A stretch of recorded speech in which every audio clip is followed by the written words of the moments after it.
देखिए अभी हम बात करेगा बिल्कुल नॉमिनल कवर और क्लियर कवर के ऊपर कि क्या है नॉमिनल कवर, क्या है क्लियर कवर, ठीक है ना। इसके ऊपर हम बात करेंगे तो अभी A to Z आपको यहाँ पे क्लियर हो जाएगा कैसे आपको नॉमिनल कवर निकालना है, ठीक है।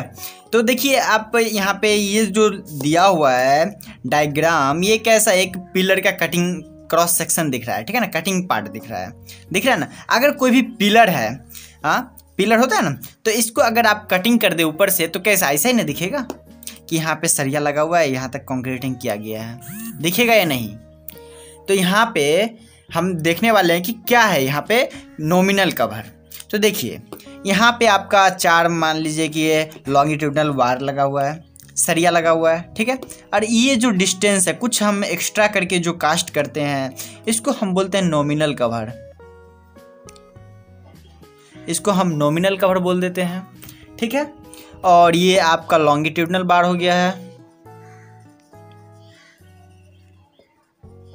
लॉन्गिट्यूडनल बार दिख रहा है, हाँ ये आपका लॉन्गिट्यूडनल बार हो गया है। और उसके बाद अगर हम इसे मान ले बी, पूरा ये होल विड्थ है, ये इसको हम बी बोलते हैं, ठीक है। और इसको हम होल को डी बोल देते हैं, डेप्थ, ठीक है। अभी हम नॉमिनल कवर निकालेंगे। नॉमिनल कवर कैसे निकलता है, आपको नॉमिनल कवर समझ में आ गया ना। अब यहाँ पे जो नॉमिनल कवर है कैसे, अब इसके बाद हम इसको डी बोल दिए, इसको बी बोल दिए, पूरा को, ये पूरा विड्थ हो गया, ये पूरा डेप्थ हो गया। इसके बाद अगर हम इस पोर्शन को कटिंग कर दे, ये वाला पार्ट को जो नॉमिनल कवर है इसको, तो हम यहाँ पे इफेक्टिव डेप्थ जो है क्या होगा, तो ये जो है आपका ये यहाँ से यहाँ तक जो यहाँ तक का जो पोर्शन बचा हुआ है आउटमोस्ट फाइबर है, ठीक है ना, आउटमोस्ट फाइबर स्टील है। तो यहाँ पे हम कैसे निकालेंगे, ये जो आउटर मोस्ट फाइबर स्टील है उसको हम माइनस कर देंगे, जिसको हम इफेक्टिव डेप्थ बोलते हैं। तो यहाँ पे इफेक्टिव डेप्थ जो निकालना है हमें, इसे हम इफेक्टिव डेप्थ बोलते हैं, ठीक है। देखिए यहाँ से ये वाला आपका पोर्शन आएगा इफेक्टिव डेप्थ का, यहाँ तक का पोर्शन को हम इफेक्टिव डेप्थ बोलेंगे, ठीक है। ये आपका इफेक्टिव डेप्थ हो गया। उसके बाद यहाँ पे जो हम निकालेंगे तो यहाँ पे D is equal D minus effective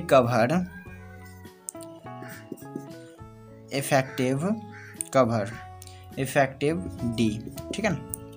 तो ये इफेक्टिव कवर पूरा डेप्थ में से, ये पूरा डेप्थ में से हम इतना को अगर माइनस कर देंगे ये वाला पोजीशन को, तो क्या होगा, ये आपका फॉर्मूला एक निकल जाएगा जहाँ से आप माइनस कर सकते हैं, ठीक है। तो यहाँ पे हमें जो लगाना है ये यहाँ तक फार्मूला आ गया ना, कैसे निकालना है।